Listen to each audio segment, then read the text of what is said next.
There's a couple of areas in non-labor expenses that really have to be looked at. We double down a lot on physician preference items because there's so much change in that space, whether it's pricing, new product, or physician utilization. But in purchase services, there's been a lot more focus on that recently in the past few years. However, the approach has been wrong. The whole approach has been, how do we place purchase services in a box and make it easy? Well, I'm here to tell you it's not easy to put purchase services in a box because the line item details, all your spend is on your invoices. So best practices that hospitals need to embrace is you have to go beyond categorization and you have to go beyond oversimplified ratio benchmarking. You need a line item approach. That is a must. Welcome to the Healthcare Leadership Experience, a place where healthcare leaders will share proven strategies and innovative approaches to leading the clinical and business side of healthcare. This show is sponsored by Vi Healthcare Consulting, who has proudly helped hospitals save over $700 million in non-labor costs since 1999. Here is your host, Lisa Miller, founder and CEO of Vi Healthcare. Hello, this is Lisa Miller, and I'm the host of the Healthcare Leadership Experience podcast. And today I'm here with my podcast producer and marketing strategist, Lisa Larter. And we're going to change things up for this episode and then our next episode. On this episode, Lisa has requested to interview me on trends and then the following one on predictions in healthcare as a way to wrap up this year and start the following year. So I'm excited, Lisa, to have this time where you get to ask me questions. And we talk today about trends in healthcare. So welcome. Thanks, Lisa. Thanks for having me. And thanks for saying yes to doing this a little different. Great. But so before we get started, I have a special announcement about the show. We have been syndicated on the healthcare radio now for the last, I would say, about a month and a half. And starting January 2022, we are going to change from a podcast to a real radio show. Will be aired 3 times per day on Healthcare Radio Now. And I encourage everybody to go over there. They have some phenomenal healthcare radio shows, and we will be on their radio show Monday through Friday, 3 times per week. So I welcome everybody to go over there to listen. We're also on Apple and Spotify and Pandora and all the other platforms. So Lisa, as we jump in on healthcare trends, I want to just give a little context because there were some big winners in 2021, and 2020 and 2021 were challenging. Everybody had to focus on COVID and patients and just this whole environment of how to provide healthcare in a pandemic. But there have been big winners in 2021. And those are hospitals that stay committed to their financial performance improvement goals and their cost savings work streams. They sought to utilize analytics in a deeper way, and they pushed through industry norms and were okay with being uncomfortable. So I work with 2 particular clients, similar in some ways and different in others. One was a small hospital and the other was a mid-sized system. And they both worked through COVID and were able to achieve remarkable results, cost savings results, in the midst of being in a pandemic and in the midst of having to do those things that other hospitals had to do as well. And the small hospital took out $3.2 million in cost savings in 14 months, and the larger one achieved over $10 million in 14 months. That's $3.2 million in 14 months and $10.1 million in 14 months, both during COVID, when the pandemic started and in the worst time for hospitals. So I want to say there were some big winners that decided to stay the course, to keep their initiatives. And those are the hospitals now that have a little bit of cushion as they enter 2022. And we'll talk more about that on today's show. So Lisa, I'll let you take it over now. Awesome. Thank you. I also just want to acknowledge that we are on episode 28. That is amazing. Like 28 episodes deep, which is just fantastic. So Lisa, you have been working as a strategic advisor and consultant with senior leaders and executives in healthcare for over 2 decades. And I know how passionate you are about the work that you do. You have helped hospitals save 6, 7, and even 8 figures in unnecessary purchase services spend during that time. And I know that you have helped them save in total more than $1 billion in savings. So I'd like to discuss some of the trends that you have seen that healthcare leaders really should pay attention to. So let's start by acknowledging that it takes strong leadership to seek outside help and expertise in any type of industry. So what are the 3 biggest reasons that healthcare leaders seek your help? And just to kind of piggyback on that, why do you think these leaders seek help around these trends that you have identified instead of ignoring them? That's a great question.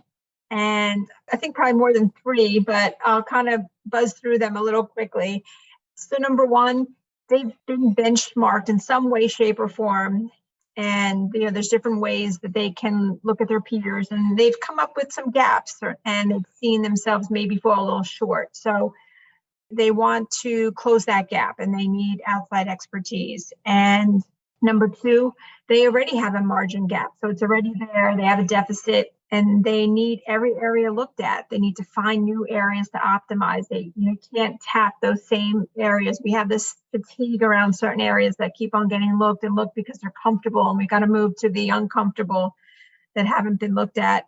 It's interesting. I hear a lot when I speak to healthcare leaders, and they have a hunch something's off. They just kind of a feeling that their contracts need to be reviewed. They haven't been benchmarked, but just something feels off. Or they have this large contract that they're very concerned about. We get a lot of those calls that they just need a review or help with the resetting, the analysis, because it's such a large percentage of their spend. Interestingly enough, we get leaders that also want a buffer with their vendors for negotiations. They know they need to do certain things, but they don't want to be the ones to do it. And it doesn't mean that anyone's bad or not incapable, but it's a smart strategic decision to want to have a buffer. And the hospitals and our clients are involved, but sometimes they're a bit removed in certain aspects. So you act as that buffer for them. Yeah, absolutely. And recently, just this past week, we had a hospital say to us that they appreciate the fact that we are the buffer. In some cases, these are services or relationships that the vendors are in every day. And, they appreciate the relationship, but they also know that they need to have better pricing, or they need a better contract, or they need better structure. And they really appreciate that. So we get lots of feedback on that part of the conversation. And lastly, I think 2 things. Lastly, they have a big strategic goal they have to achieve, right? So they're high performers. And then secondly, they're concerned about the environment. They want to be anticipatory. So over the last decade, let's say, because you have experience that, expands past that, what are some of the warning signs that you have repeatedly seen that indicate a hospital might have a problem with their spend? And in your experience, who's the first person inside of the organization to notice this warning sign? And are there barriers potentially to getting the message to leaders and decision makers? It's a great question. So I think the warning signs are expenses by department are higher, they're increasing, their budgets are off. They have performed some kind of deep analytics review of their surgical case profitability, or they're looking at diagnostic test profitability, and they're upside down or thin margins. Those are, I think, those initial warning signs. Or they have contracts and vendors that seem to be increasing, or they get vendors asking for amendments for more money. They're hearing from managers that their physicians are making more requests for implants or equipment that are similar. So they have 2 and 3 of the same products and implants. And I think the first people I think that see this are the VPs of finance or the directors of finance. And so I think they are the front lines of saying, okay, something's off, because they're in charge of the budgets. They work with the expenses in the department. And, the barriers to maybe why they are not getting these initiatives looked at least quickly until they're maybe a bigger issue, is that there's a reason for it. There's an excuse, there's a reason for that, and everyone's got a reason for it, or we can't do anything about it. Reasons or rationalizations. Yeah, reasons are rational. Exactly. It's interesting because a CFO recently said to me, we're not embracing the data. We don't want to ruffle feathers, and we take too much pride and ownership. And I think that CFO sums it up very, very well. Sometimes they don't want to hire an outside firm, or they have an over-reliance on GPOs. And Tony Robbins said, interestingly enough, you either have a strategy problem, which includes an implementation of strategy problem, or a psychology problem. And worse if you have both. So sometimes it's our psychology that gets in the way of high performance because we make all these excuses. Yeah, that's really well said. Really, really well said. So if you're just tuning in, you're listening to the Healthcare Leadership Experience on Healthcare Radio Now. I'm your host, Lisa Miller. Today I'm joined with Lisa Larter, my producer, and we're talking about trends in healthcare in 2021, and specifically what has worked for hospitals and what has been some of their challenges. The show is sponsored by Vi Healthcare Consulting, the leader, advisory, and analytics firm helping hospitals accelerate their margin improvement goals. Vi has collaborated with healthcare leaders and their teams to accelerate their strategic initiatives and improve their financial performance by over $1 billion since 1999. So Lisa, you were asking me some questions today and letting you continue the discussion. Yeah, I love everything that you have had to say. I think that it's super, super, super interesting to hear some of the trends that you have observed in healthcare.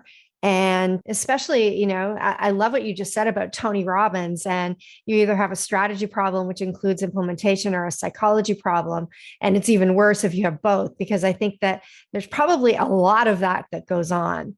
So I want to know, what is one cost savings planning trend that hospitals really need to embrace from your perspective?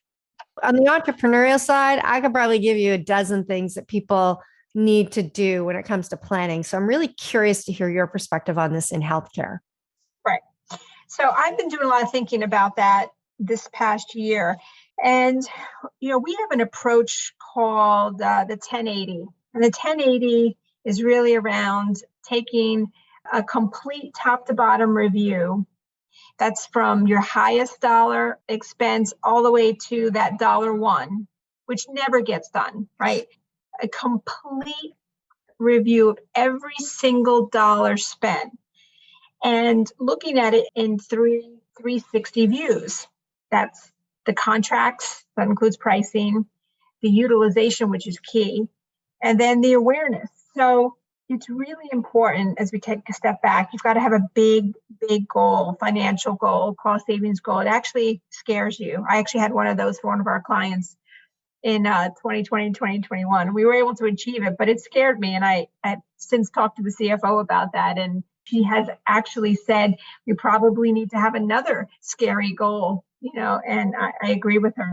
But in this review of $1 to, your highest dollar expense, the pricing needs to be looked at, the contracts need to be looked at, the utilization, and how we engage physicians in a meaningful way, not when we're going to ask them something, but way before. It's interesting, when physicians own their surgical centers, their costs for implants are probably the most competitive, but yet in the same hospital, those costs are not as competitive. So we know physicians are such an important part. They can drive costs down, but we have to engage them in a real meaningful way and early on. And I also think that there are two things that we don't talk enough about, is measuring and monitoring, and how that's done in a deliberate way every month, and cost awareness. And, I've spoken in past episodes about cost awareness, but it needs to be, cost aware for patient care, from physicians through frontline employees. Yeah, that's so important. Lack of awareness can just cause so many problems, not only inside of organizations, but even in life, right? When you know better, you do better. So tell me, Lisa, what are a couple of the, let's say, best practices that you've seen some of your best clients in healthcare embrace repeatedly to get the best results from their hospital purchase services spend? There's got to be some trends related to best practices, things that they do that other hospitals or healthcare leaders don't do. Yeah. So just to take a step back, there's a couple of areas in non-labor expenses that really have to be looked at. We double down a lot on physician preference items because there's so much change in that space, and whether it's pricing, new product, or physician utilization. But in purchase services, there's been a lot more focus on that recently in the past few years.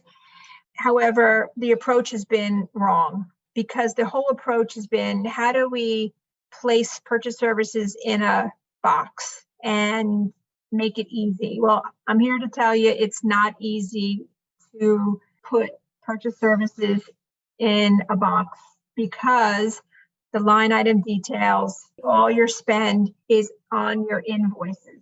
So best practices that customers or hospitals need to embrace is you have to go beyond categorization, and you have to go beyond oversimplified ratio benchmarking. Can't benchmark your purchase services spend, a particular spend like EVS to bed size, and compare to a small hospital to a big hospital.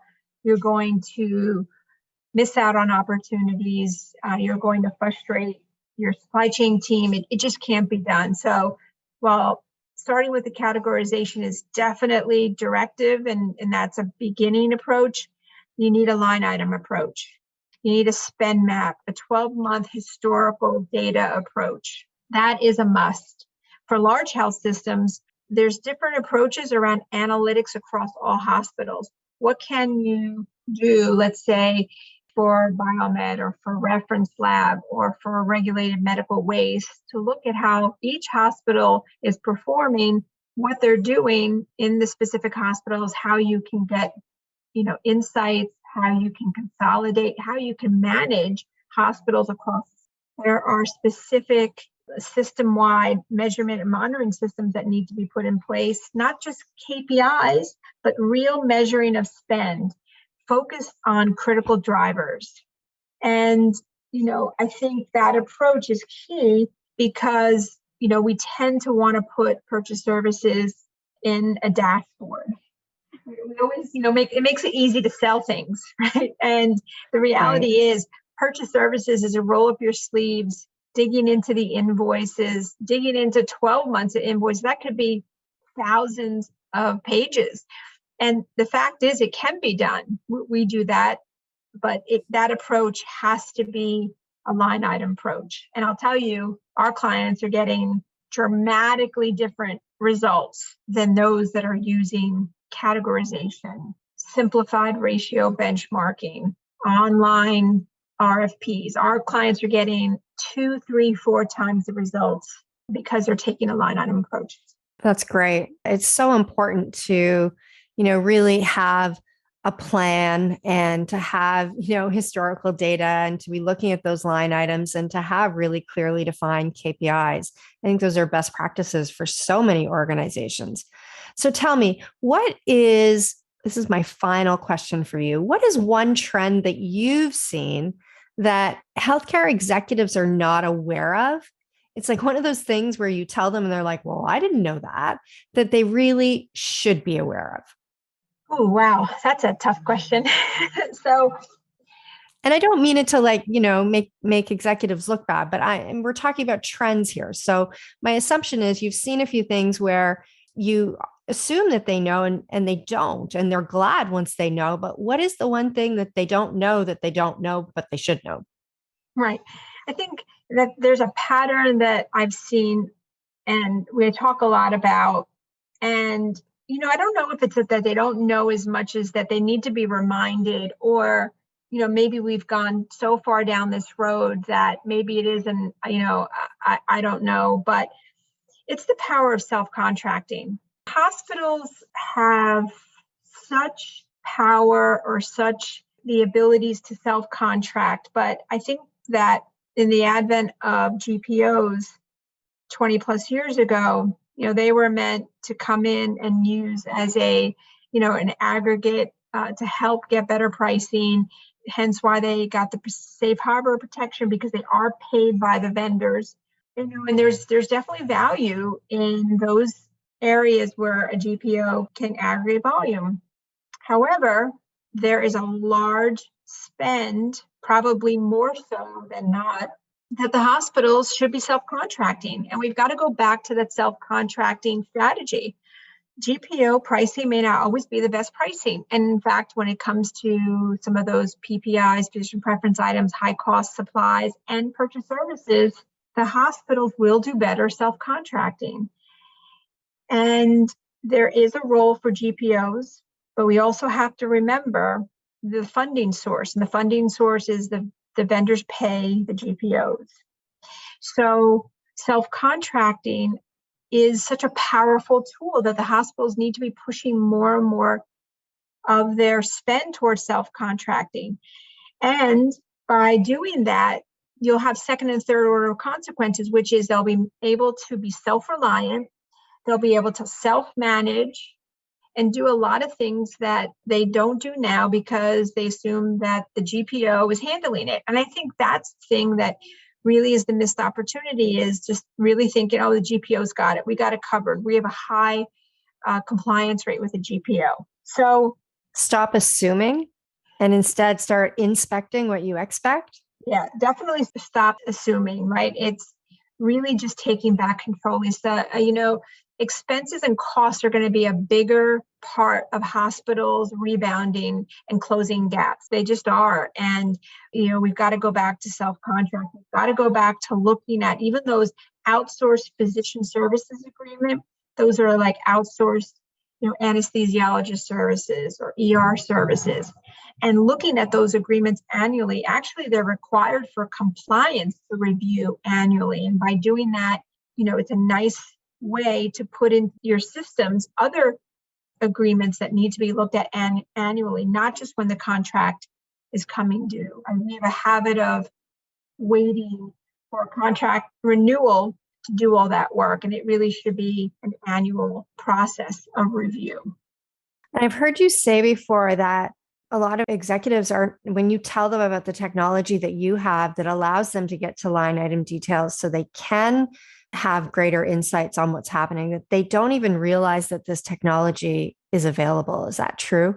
It is true. I have continued to have weekly calls with healthcare leaders, and I explain what we're doing. And we've taken an off-the-shelf OCR tool and we've customized it, and it's patented to be able to extract the invoice line item details in a structured way and perform analytics.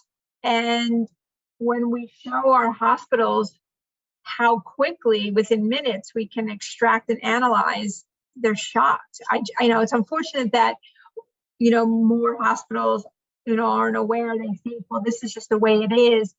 But we're providing some of our clients with unparalleled, amazing insights, because we're getting 12, 18 months of historical line item details for some of their most complex purchase services spend. We're getting them turned around so quickly with insights, benchmarking, and a strategy for them to have the best contract for their hospital.